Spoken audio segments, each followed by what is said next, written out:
नमस्कार दोस्तों, शौर्य क्लासेस में आप सभी का स्वागत है। मेरा नाम है जतिन। दोस्तों, आज की वीडियो में हम बात करेंगे कि संस्कृत गद्य की पाठ योजना कैसे बनाई जाती है।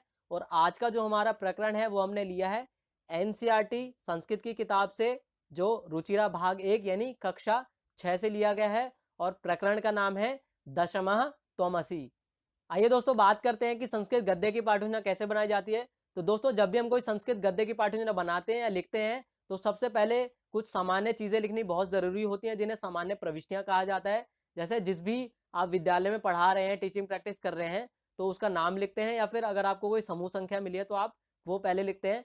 फिर जो जिस कक्षा है, जिसका प्रकरण आप पढ़ा रहे हैं, जिस कक्षा को पढ़ाने वाले हैं, कक्षा कौन सी है, वर्ग क्या है, दिनांक कौन सी है जिसको आप पढ़ाने वाले हैं, दिवस क्या है, विषय क्या है। विषय संस्कृत गद्य रहेगा, ठीक है, क्योंकि ये गद्य की पाठ योजना है। और कालांश क्या है वो भी आप लिखेंगे। प्रकरण कौन सा है ये लिखना बहुत ज्यादा जरूरी होता है। आज का हमारा जो प्रकरण है वो है दशमः त्वमसि, ठीक है। फिर अवधि क्या है वो लिखेंगे, और छात्र अध्यापक और छात्र अध्यापिकाएं जो होंगी वो अपना नाम और अनुक्रमांक भी लिखते हैं। दोस्तों, संस्कृत गद्य की पाठ योजना बनाने में सबसे पहला जो सोपान होता है वो है भाषागत उद्देश्यानी का, ठीक है। इसमें 3 चीजें आती हैं। पहला, नूतन पद परिचय, जो नए पद या शब्दों से जो बच्चों को परिचय करवाना है, जो बहुत ज्यादा इंपॉर्टेंट है, उनको लिखते हैं। फिर अनुस्मरणम, यानी जो बच्चों को याद रखने के लिए बहुत ज्यादा जरूरी शब्द होते हैं वो। और अवबोधा, यानी बच्चों को किस चीज का अवबोध कराना है, तो पाठगत शब्दानाम अवबोधा, मतलब पाठ में आए जो शब्द होंगे उनका बच्चों को बोध कराना। उसके बाद आता है कौशल उद्देश्यानी का सोपान। इसमें जो भाषा कौशल होते हैं उससे संबंधित कुछ बातें यहाँ पर लिखनी होती है। जैसे आदर्श वाचन के लिए बच्चों को श्रवण कौशल का विकास, अनुवाचन के लिए बच्चों को पठन कौशल का विकास कराना, प्रश्नोत्तर आदि के लिए कथन कौशल का विकास करवाना, और कक्षा कार्य गृह कार्य के माध्यम से लेखन कौशल का विकास करवाना। ये कौशल उद्देश्यानी में आते हैं। फिर आता है विषयगतम। इसके अंतर्गत हम लिखते हैं कि बच्चों को इस प्रकरण से किस चीज का बोध होगा या ज्ञान होगा, इस चीज से बच्चे क्या सीखेंगे। तो यहाँ पर हमें लिखेंगे कि छात्रेभ्य संख्या विषय विशिष्ट ज्ञान प्रदानम, की इस पाठ का उद्देश्य क्या है कि बच्चों को संख्या या संख्याओं के बारे में, ठीक है, जो गिनतियां होती है उसके बारे में विशेष रूप से ज्ञान प्रदान करना। दोस्तों, विषयगतम के बाद आता है सहायक उपकरणानी का सोपान। इसमें जो भी हमें पढ़ाने के लिए सहायक वस्तुओं की आवश्यकता होती है उसको यहाँ पर लिखते हैं। जैसे पाठ्य पुस्तकम, लपेट श्याम फलक या कोई भी अन्य श्याम फलक, सुधाखंड यानी चौक, मार्जन यानी डस्टर, संकेतिका, चित्रकम यानी चार्ट, ठीक है, चार्ट पेपर या फिर फ्लैश कार्ड का अगर आप प्रयोग कर रहे हैं पाठ्य योजना पढ़ाने में तो उसको भी यहाँ पर लिखेंगे। प्रस्तुति साधन यानी पीपीटी वगैरह अगर आप ऑनलाइन भी पढ़ा रहे हैं तो उसको भी यहाँ पर लिख सकते हैं। दोस्तों, सहायक सामग्री के बाद आता है पूर्व ज्ञानम का सोपान। इसमें जो पाठ को पढ़ाने से पहले, प्रकरण को पढ़ाने से पहले बच्चों का पूर्व ज्ञान क्या होगा, कि बच्चों को इस पाठ को पढ़ने से पहले बच्चों को किन चीज़ों के बारे में पता होगा, ऐसा हम अनुमान लगा करके यहाँ पर लिखते हैं।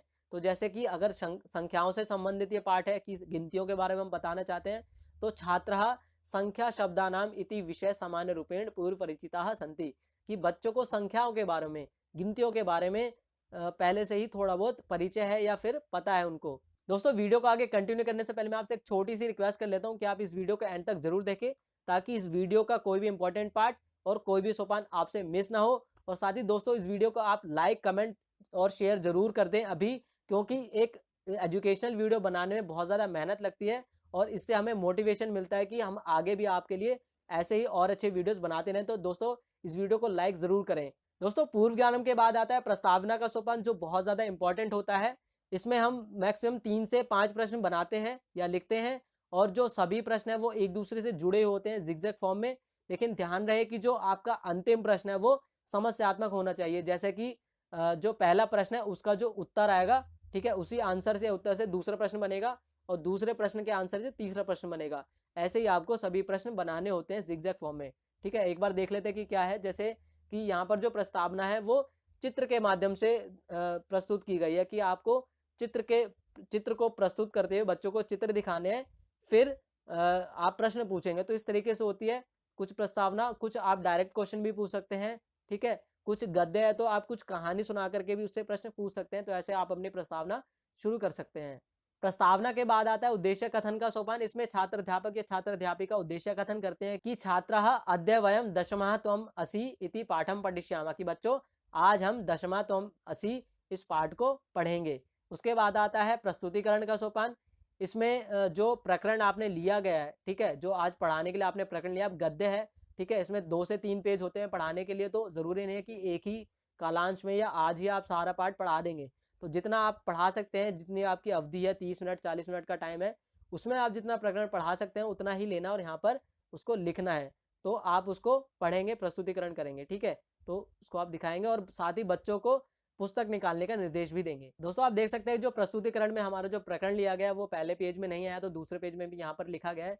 तो अगर आपका प्रकरण ज़्यादा है, ठीक है, और यहाँ पर तो आ नहीं पाएगा, सिंपल सी बात है, पाठ योजना में पूरा प्रकरण नहीं लिखते हैं।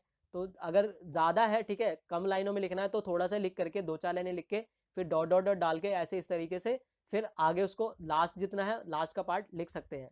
दोस्तों प्रस्तुतिकरण के बाद आता है आदर्श वाचन का सोपान। इसमें छात्र अध्यापक आरोह अवरोह पूर्वक विराम आदि चिन्हों का प्रयोग करते हुए गद्यांश या गद्य का आदर्श वाचन करते हैं और सभी छात्र ध्यानपूर्वक सुनते हैं। फिर आता है अनुवाचन का सोपान।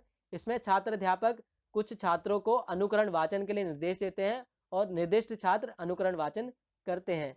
अनुवाचन के बाद आता है अशुद्धि संशोधन का सोपान।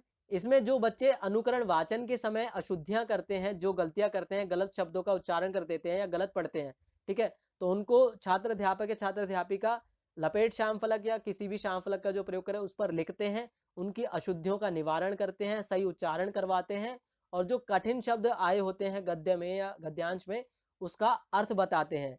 और वाक्य प्रयोग भी आप यहाँ पर करा सकते हैं या कुछ अन्य चीज़ें, जैसे कुछ शब्द ऐसे होते हैं जो संधि युक्त होते हैं, समास युक्त होते हैं, तो उनको अलग करके विग्रह करके उनका उचित अर्थ या सामान्य अर्थ भी बता सकते हैं।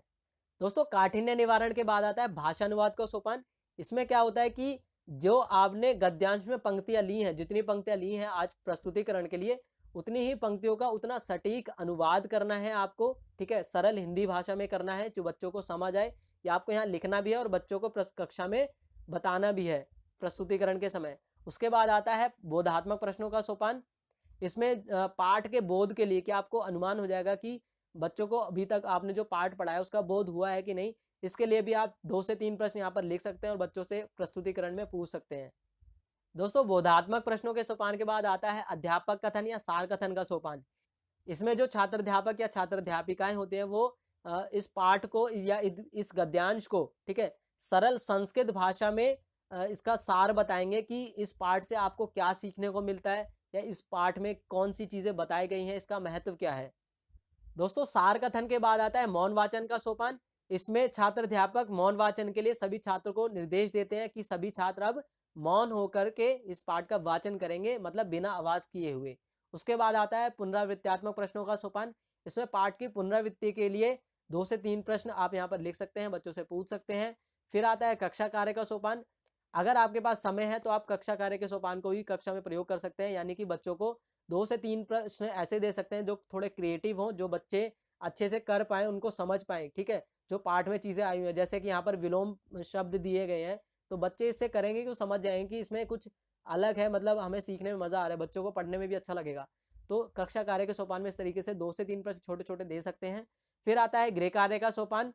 गृह कार्य के सोपान में भी बच्चों की स्वाध्याय की प्रवृत्ति के विकास के लिए और गृह कार्य के लिए लेखन क्षमता के विकास के लिए 1 से 2 प्रश्न छोटे छोटे दे सकते हैं। जैसे कि यहाँ पर एक प्रश्न दिया है कि 1 और 10 पर्यंतम, यानी 1 से 10 के बीच तक या 1 से 10 तक संख्याम स्व उत्तर पुस्तिकाएं गृहात लिखितवान है, तो कि 1 से 10 तक की जो गिनतियां होती हैं उनको संख्याओं को, ठीक है, संस्कृत में लिख करके होमवर्क के रूप में लेकर आना है, ठीक है। इस तरीके से आप गृह कार्य दे सकते हैं। दोस्तों अगर आप इस चैनल पे नए हैं तो चैनल को सब्सक्राइब कर लीजिए और बेल आइकन प्रेस कर लीजिए ताकि हमारे आने वाले वीडियोस के नोटिफिकेशन भी आपको मिलते रहें। धन्यवाद।